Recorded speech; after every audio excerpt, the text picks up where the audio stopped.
abasuubuzi mu Kampala abafiirwa emaali yaabwe mu floods oba mu mataba amazzi agayanjala mu kibuga ne gayingira mu basement z'ebizimbe oluvannyuma lwa HAM okuzimba ku mwala, bayinza okuba nga pulaani namutayiika bw'etyo eri mu kkubo ey'okubalwisa oba okubajja ku mulamu obutasasulwa. Era munnange ne URA tutegeeza nti ennamba eza NIN oba NIN zaffe ezisangibwa ku ndagamuntu zaffe ziyinza okuba nga ze zigenda okukola nga TIN, nti gye bujja mu maaso TIN bayinza okuzigyawo era bagenda kuziggyirawo ddala, kati NIN ze ziba zikola nga ze TIN. Munnange tukka mu kibuga wano mu makkati tukimanye bulungi nnyo nti ebibalo biba bingi nnyo, naddala bwe kiba nti nga babalira omuntu owa wansi okubeera nti ekibuga kimukaluubirira era bangi nnyo bakyamuse lwa kugwa. COVID alina be yasuula era bwe twogera n'essaawa eno ebigenda mu maaso bikyayongera okubeera nga bifiiriza abantu abalala. Kakati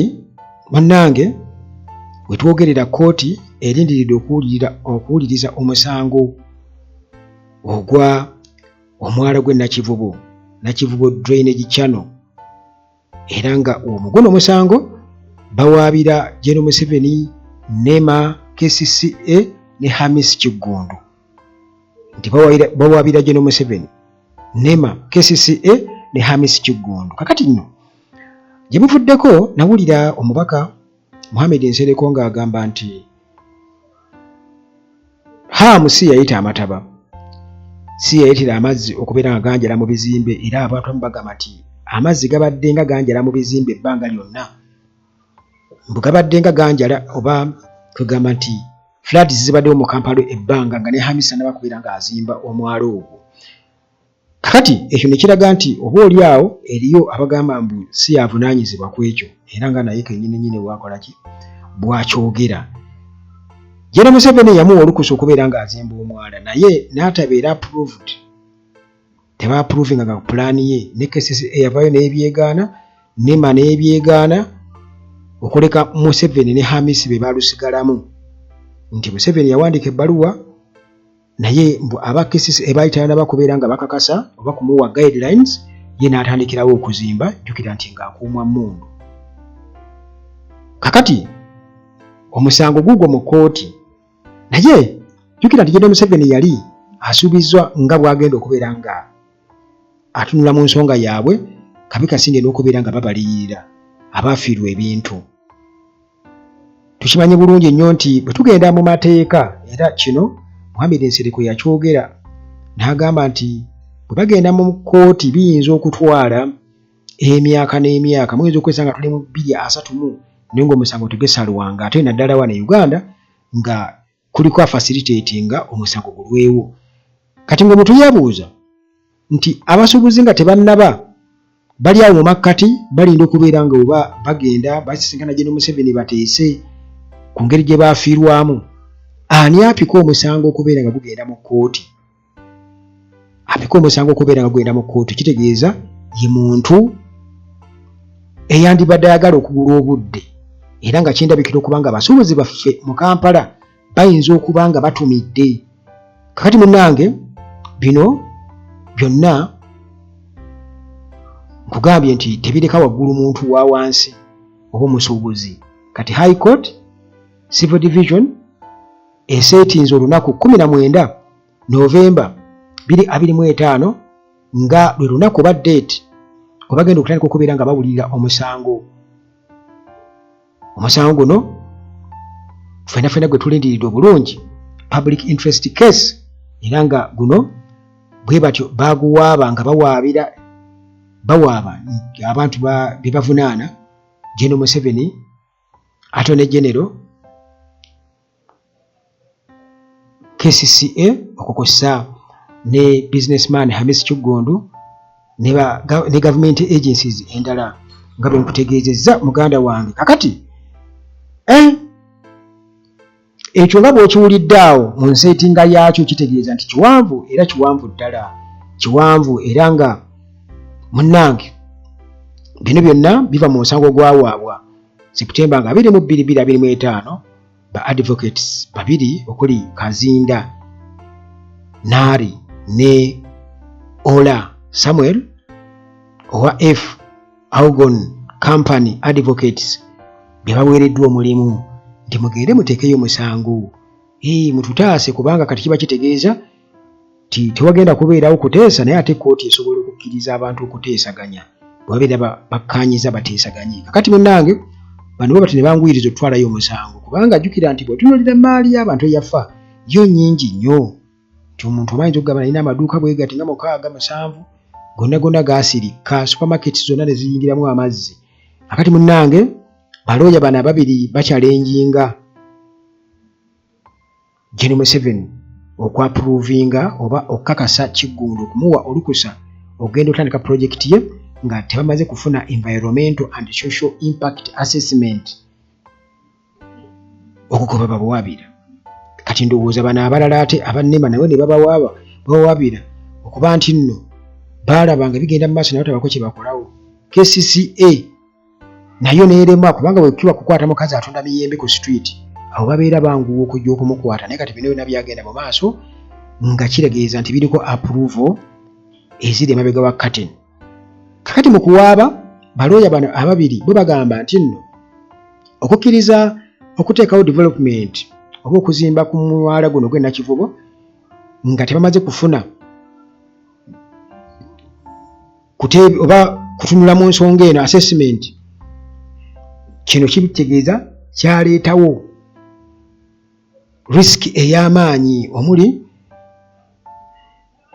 nti okufiirwa ebintu, amatabanga gazze, ettaka okubumbulukuka oba oliawo n'okusaasaanya endwadde bo mu musango gwe batewawaaba. Kaakati era ne balabula nti wayinza okubaawo ate ebirala ebiddirira ekyo mu kibuga Kampala kubanga jjukira enkuba ekyatonnya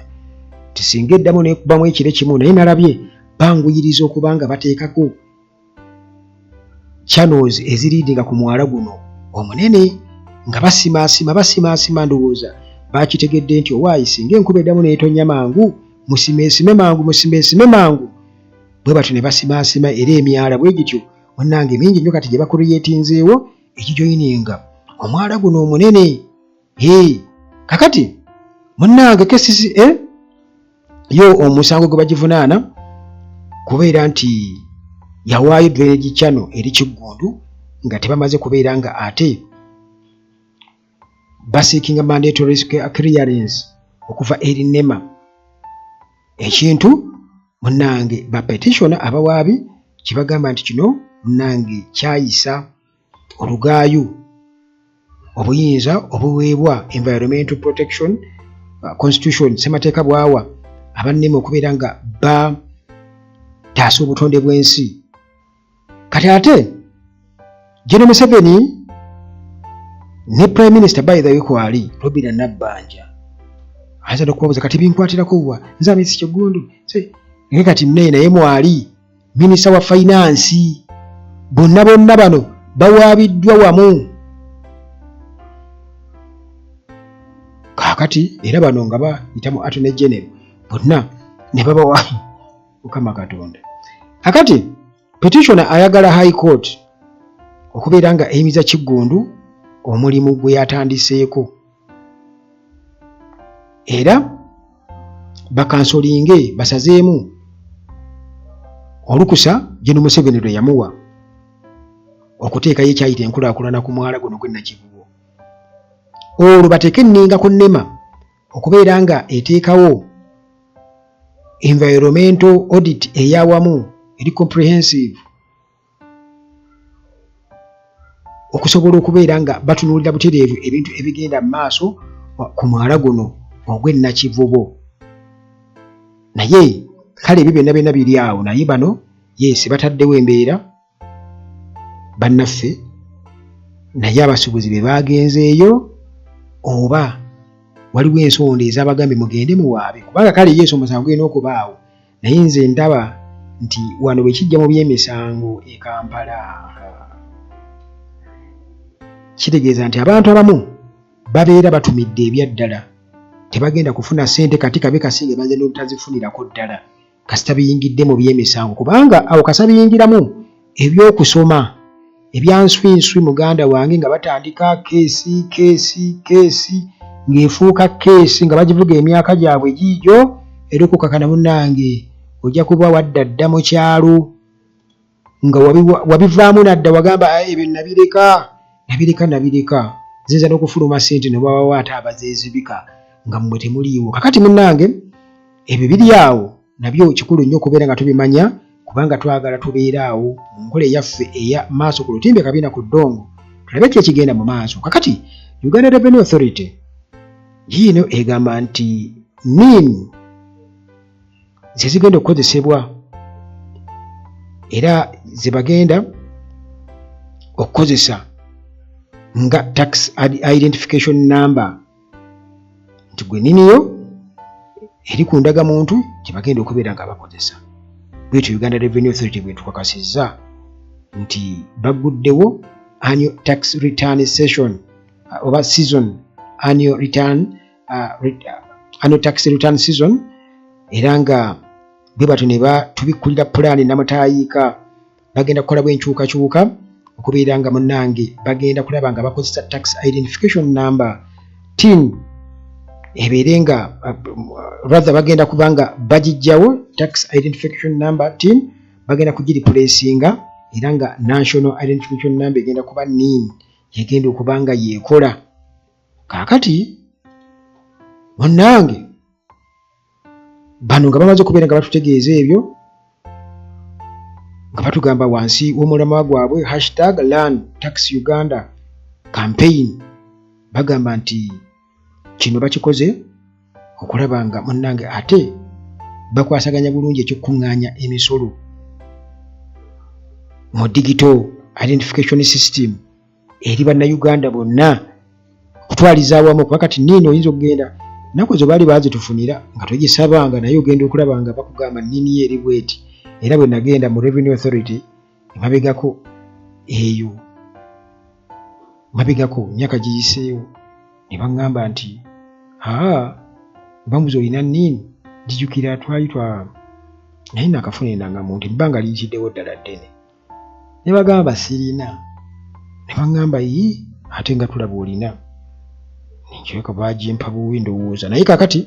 munnange soon and very soon batugambye your NIN will be your TIN URA stated on its official platform bino munnange gyembijje teweebuuza n'oganda ate obijjawa otulimba kakati munnange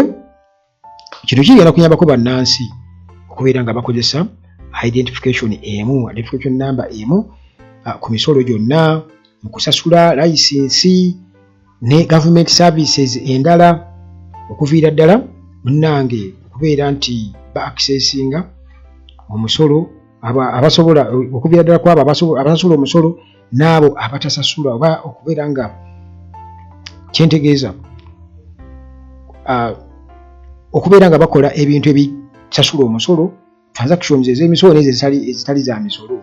nti bagenda kuba ze bakozesa ekigenda okubeera nga kiba teriyo alumirirwa talina kigendererwa era buli kireetebwa wano mu Uganda munnange kibaako ekigendererwa gwe kyoba omanya kale munnange sigenda kusukkawo nnyo wano tusiisikane mu mboozi zaffe eziddako wano ku Uganda At Large Mukama Katonda akuume.